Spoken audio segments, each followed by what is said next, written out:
आज भारत को आजाद हुए 63.5 साल हो गए। ये भारत संतों की धरती है, ये भारत देवताओं की धरती है, जिसके कण कण में भगवान शिव, भगवान नारायण और करोड़ों देवी देवताओं का वास है। ऐसा है मेरा भारत। आज भारत की स्थिति क्या है हम सभी अच्छी तरह से जानते हैं। आज आजादी के 63 वर्षों के बाद भी भारत में 80% वृद्ध असहाय हैं और 2 वक्त की रोटी को भी तरसते हैं। यही है मेरा भारत महान। आज भारत के स्वतंत्र कहलाने वाले लोगों के लिए 63 वर्षों के बाद भी देश के वासियों को मूलभूत सुविधाएं, रोटी, कपड़ा, मकान, शिक्षा, पानी, बिजली, स्वास्थ्य, सुरक्षा आज भी उपलब्ध नहीं है। यही है मेरा भारत महान। कैसे कहेंगे इस भारत को महान, जहां आज भी बच्चे सड़कों पर भीख मांगते हैं और 2 वक्त की रोटी के लिए कूड़ा बीनते हैं। क्या यही भारत का उज्जवल भविष्य है? कूड़े के ढेर में बच्चों का बचपन 63 वर्ष की आजादी के बाद। क्या कहेंगे आप उस भारत को जहां आज भी बचपन सड़कों पर बेमारा फिरता है, जहां स्त्रियां आज भी वृद्धावस्था में भीख मांगने को मजबूर हैं। 85% से ज्यादा भारतीय महिलाएं आज भी शोषण का शिकार हैं। 3 घंटे में एक बेटी के साथ दहेज के लिए हत्या व प्रति घंटा 2 बेटियों के साथ बलात्कार होता है। यही मेरा भारत आजाद है। क्या मेरा भारत ऐसा है जहां 1 करोड़ बेटियों की प्रतिवर्ष गर्भ में ही हत्या कर दी जाती है? गाय को माता कहा जाता है और गाय हमारे देश में पूजनीय है, और जो माता पूजनीय और जिसमें करोड़ों देवी देवताओं का वास कहा जाता है, वह गाय माता सड़कों पर कूड़ा बीन रही है। क्या ऐसा ही होगा इस भारत में? किसी धर्म की विशेष पूजनीय गाय माता आज सड़कों पर मारी मारी फिर रही है। गो हत्या आज आम बात है और धर्म के नाम पर गो को खाया जाता है। आप जानते हैं ऐसा क्यों है? क्या भारत में गाय को हम सुरक्षित नहीं कर सकेंगे? जिस देश में गाय को सुरक्षित नहीं कर सकेंगे, वहां क्या भारतीय सुरक्षित रह पाएंगे? क्या इस ओर कोई कदम नहीं बढ़ाया जाएगा? गंगा, पवित्र पावनी गंगा, जो आज नालों का रूप ले चुकी है, जिस पर किसी भी भारतीय का सही तरीके से तो ध्यान जाता ही नहीं। हमारे अपने लोग जो गंगा को मां कहते हैं, अपने पितरों का विसर्जन गंगा में करते हैं, वह सभी लोग आज अंधे होकर गंगा को नाले का रूप दे रहे हैं। क्या ऐसा ही होगा मेरा भारत? क्या इसी प्रकार गंगा को गंदा किया जाएगा? ये पवित्र पावनी गंगा क्या धर्म के नाम पर या समाज की उन्नति के नाम पर और विकास के नाम पर गंगा को गंदा कर दिया जाएगा और एक नाले का रूप दे दिया जाएगा? आज गंगा को हम ही लोग दूषित कर रहे हैं। वह गंगा जिसे भागीरथ ने अपने पितरों के बलिदान के बाद धरती पर उतारा, वो गंगा जिसे शिव ने धरती के मनुष्यों के लिए परोपकार हेतु अपने केश में संजोकर धरती पर उतारा, आज उसी गंगा का हम नाश कर रहे हैं। गंगा को नाला का रूप दिया जा रहा है। गंदे नाले, सीवरों का पानी गंगा में मिलाया जा रहा है। क्या यही है गंगा का अस्तित्व? यदि शिव पुनः रुष्ट हो जाएं, या यूं कहें कि आज का मनुष्य शिव को रुष्ट करने में लगा है, यदि आज शिव रुष्ट हो जाते हैं और धरती पर प्रलय ले आते हैं, तो इसका मुख्य कारण हम ही होंगे। क्योंकि हमने ही धरती का मूल नाश करने की तैयारी कर ली है। आज गंगा को गंदे नालों का रूप दे दिया है। भारत की राजधानी में बहने वाली यमुना की प्रिय यमुना नदी आज एक नाले का रूप हो चुकी है। क्या वैसा ही हाल अब बहुत जल्दी गंगा का होने वाला है? क्या गंगा में नालों का रूप और गंगाओं का पवित्र जल धीरे धीरे समाप्त होकर नाला बन जाएगा? कौन होगा इसका दोषी? कौन होगा जो इस धरती के नाश के लिए जिम्मेवार होगा? इस गंगा को बचाना होगा।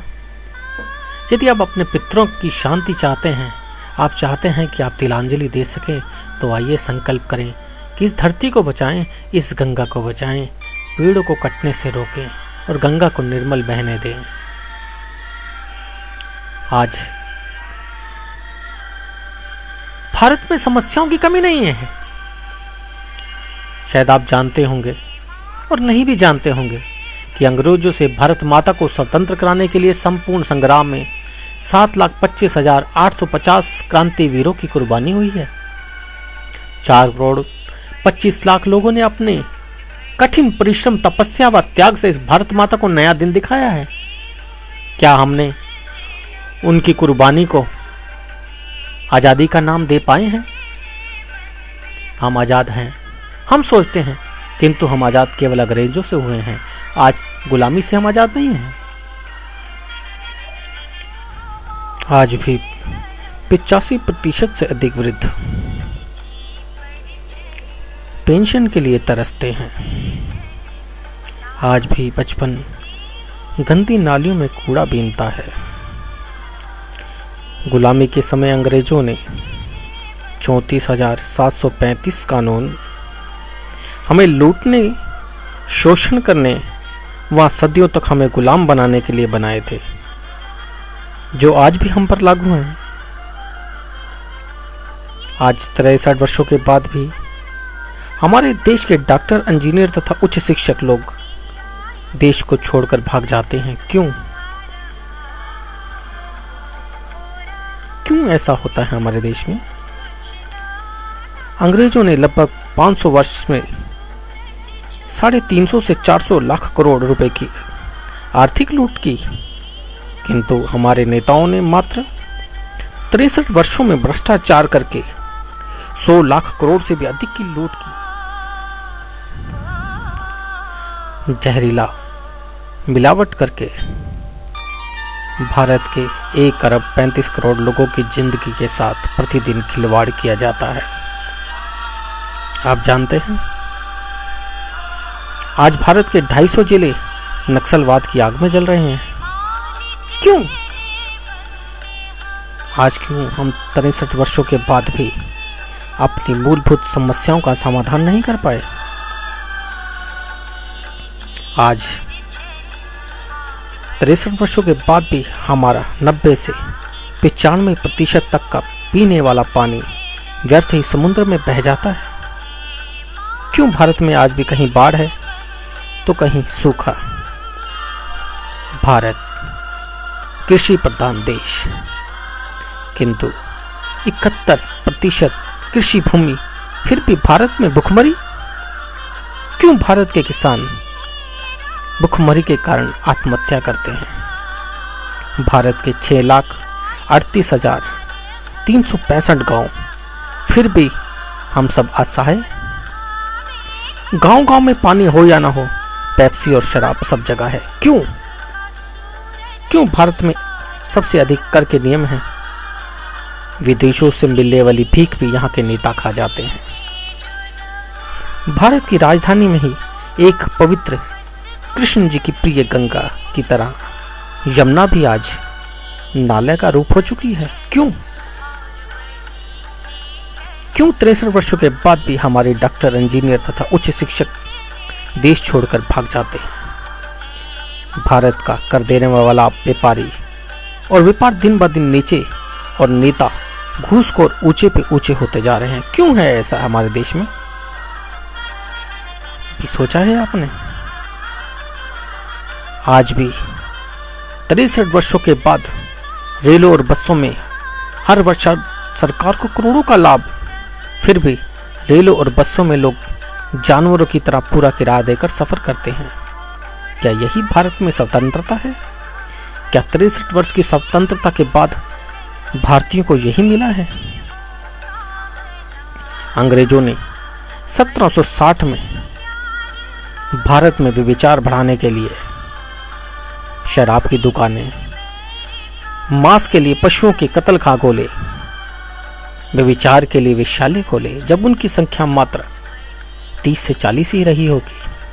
आज भारत की आजादी के 63 वर्षों के बाद इसकी संख्या 60 लाख से भी अधिक है। क्यों?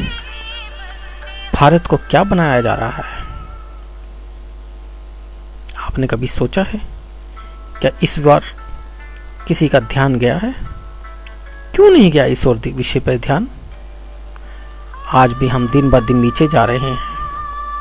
क्या कारण है कि आज भी भारत में 80% महिलाएं शोषण का शिकार हैं? क्या कारण है कि 30% बहन या बेटियों के साथ जिंदगी में कभी ना कभी छेड़छाड़ या उनकी इज्जत को तार तार करने की कोशिश की जाती है? क्या यही भारत की स्वतंत्रता है? यह आपको सोचना होगा। हमारी गलत नीतियां, गलत व्यवस्थाओं के कारण ही कहीं आतंकवाद है, तो कहीं जातीय मजहब का अनुवाद तथा कहीं नक्सलवाद की आग है। क्या होगा इस देश का? सोचिए, जागिए। आप तब तक नहीं जा सकते जब तक आपके भीतर अध्यात्म शक्ति नहीं होगी। आप तब तक नहीं जाग सकते जब तक आप स्वयं ना जागे हों। आपको जागना होगा। आपको देश को, स्वयं को और समाज को बचाना होगा। तभी आप अपने आने वाली नस्लों को एक सुंदर स्वस्थ भारत दे पाएंगे। अभी देर नहीं हुई है। जागिए। आपको जागना होगा और औरों को भी जगाना होगा। आपको बचाना होगा गंगा को, आपको बचाना होगा धरती को, आपको बचाना होगा पर्यावरण को।